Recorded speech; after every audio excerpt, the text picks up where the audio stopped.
जय माता जी हुकम।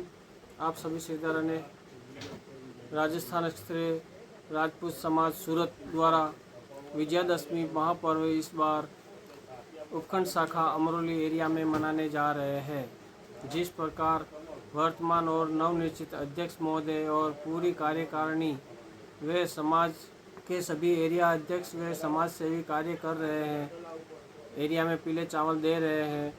आप सबकी मेहनत और कौशल्य नेतृत्व ये दर्शाता है विजयादशमी महापर्व बहुत बड़ा होने वाला है और समाज के हर एक सिपाही को इस महापर्व का हिस्सा होना चाहिए और अपने सभी का ये फर्ज बनता है एक दिन समाज के लिए अपने प्रतिष्ठान को बंद रखे।